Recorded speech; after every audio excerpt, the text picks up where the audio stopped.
صحیفه تاجیکان در آینه تاریخ از روی اثر پیشوای ملت محترم امام علی رحمان تهیه می گردد. تاریخ را برای آن می آموزیم که از سرگذشت پر افتخار و عبرت آموز نیاگان آگاه شویم، سبق گیریم و این دانش ها را در ترتیب دادن نقشه معینی رشد امروز و فردای دولت و ملت کاربست نماییم.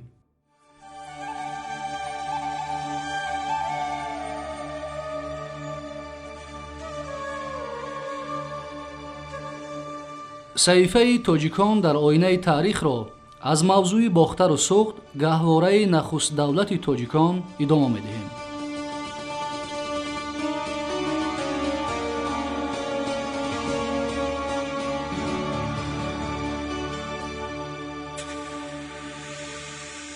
استفاده آتش، ساختن منزل و باششگاه‌ها، به دست آوردن خوراک و پوشاک، استفاده آلات مهنت، دستآموز نمودن حیوانات وحشی رسم گردید.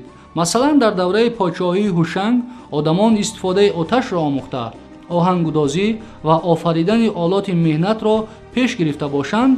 در زمان کشورداری جمشید آنها رشته‌تابی، متابافی، لباسدوزی، همچنین ساختن افزار جنگی و کشتیرانی را از خود نمودند.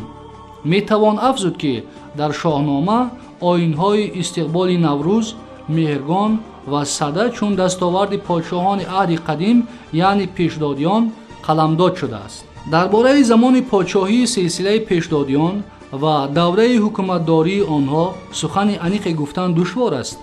فردوسی گرچند از روی اخبار سرچشمه‌های پهلوی سالهای حکمرانی سلسله پیشدادیان را در مجموع 2441 سال ذکر نموده، از آن جمله دوره پادشاهی هوشنگ را 40 سال، طهمورث را 30 سال، جمشید را 700 سال، ضحاک را 1000 سال، فریدون را 500 سال نشان داده باشد هم این تقسیم بندی و سالگذاری ها غالباً جنبه اساطیری و روایتی دارند.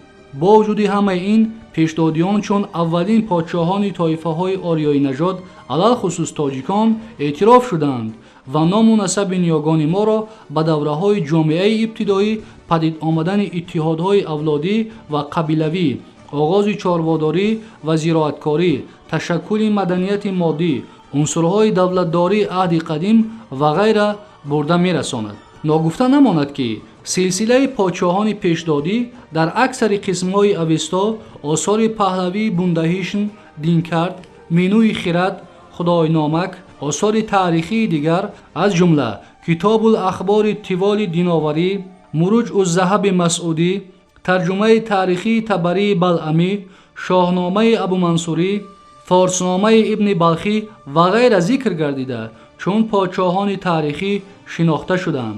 چنانچه در یشت‌ها و دیگر آثار پهلوی از 7 نفر پادشاهان پیشدادی کیومرث، هوشنگ، طهمورث، جمشید، ضحاک، فریدون و دیگران یاد شده باشد.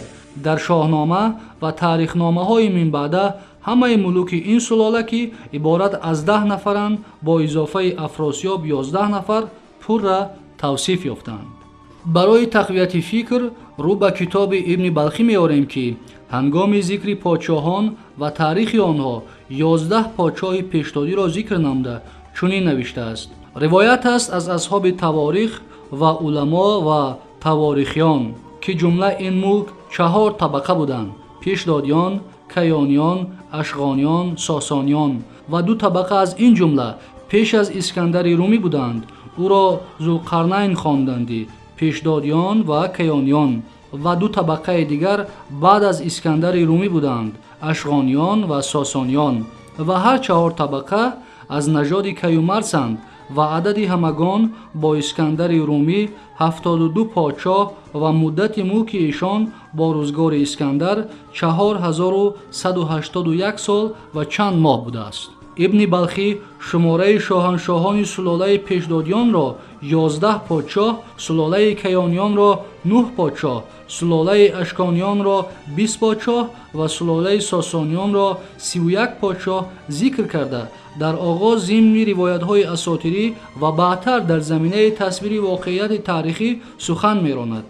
ӯ таърихномаашро аз оғози сулолаи пешдодиён ибтидо намуда менависад ки номҳо ва адади ишон бо номи Афросиёб ки аз Туркистон бархоста 11 подшоҳ ва муддати мулки ишон бо 12 сол ки Афросиёб хуруҷ карда буд ва мулки мардумони орёи нажод гирифта 2568 сол. аз иқтибоси оварда аз ибни Балхӣ хулосае бармеояд ки муаррихон ва уламо давраи подшоҳии пешдодиёнро 2568 сол қарор дода, онҳоро ҳамчун шахсиятҳои таърихӣ қаламдод мекарданд.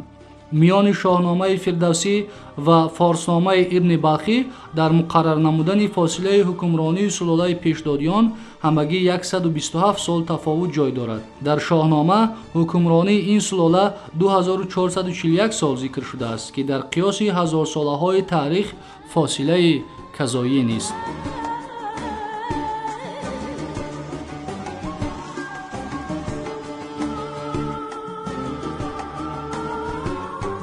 саҳифаи тоҷикон дар оинаи таърих дар мавзӯи бохтару суғд, гаҳвораи нахуст давлати тоҷикон идома дорад.